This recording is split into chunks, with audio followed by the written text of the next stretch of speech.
Hey, what's up guys? This is Johnny and welcome back to the Kings of War channel. Today we're going to be talking about the Dwarven Steel Behemoth.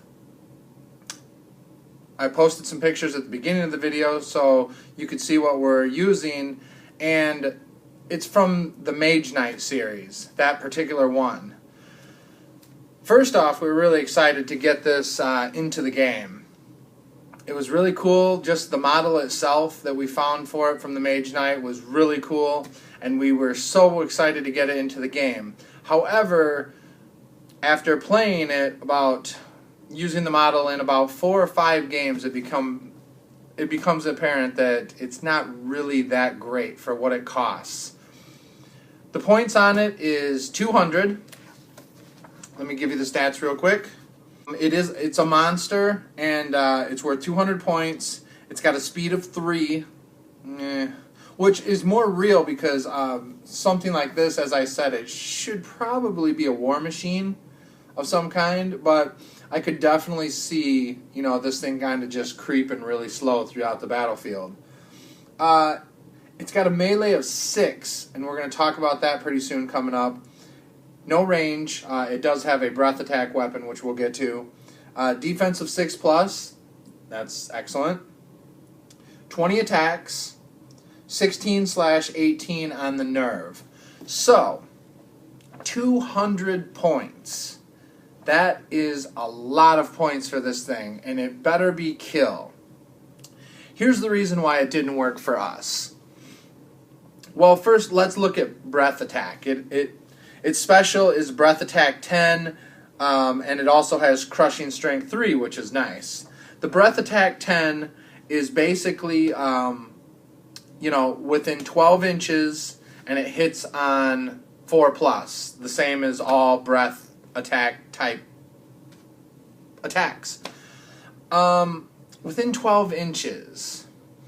That means for this to be effective, basically, next round, you're going to use this breath attack, which is, it spews flames, it says.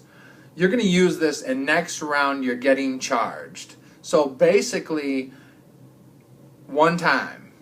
You're using the flame spout one time, and then you're getting charged. And then you have to do the up close, the melee attack. Here's the problem, one of the problems that we found with that. Well, first off, the speed. An at the double is 6 inches. I mean, you are really creeping slow, okay? And keep in mind, guys, this is just our opinions and the things that we came across. But let's say you do the breath attack, and next round you get charged. You have 20 attacks, which sounds and looks intimidating as you grab the 20 dice. However, you have to hit on 6s.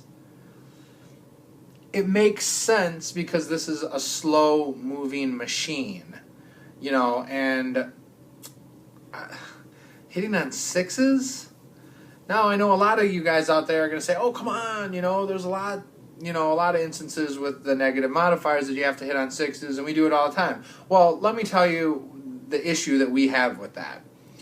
On an average, and we tested inside the game and outside of the game, on the average, we got, and maybe it's obviously going to be different for everybody, but we got between 3 and 5 hits. Okay? So, roll all 20 of them, and on an average, we would get between 3 and 5, usually around 3 or 4.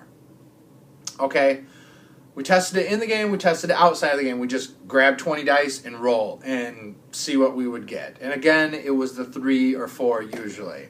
Obviously, yes, sometimes you're going to have a whole bunch more than that, but not a lot.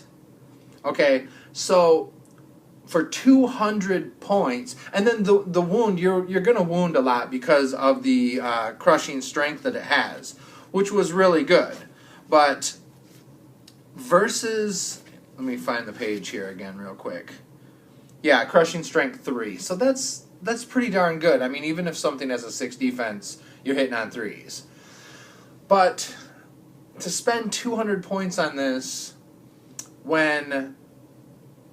Okay, real quick, the next part of the test we took another just some standard units, and we grabbed the typical 10 attack dice, and we rolled them, and we averaged the same thing.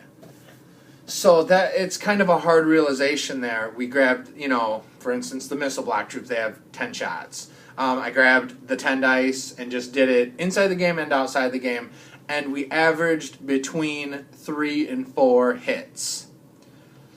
And the other troops that you could possibly take are far cheaper points-wise. You know, and the wounds, you know, depending on if you have magic items or, you know, piercing or whatever, you're still going to do the same amount of wounds. So why would you spend 200 points on something that is, number one, very slow, number two, is going to get one ranged attack before it gets charged?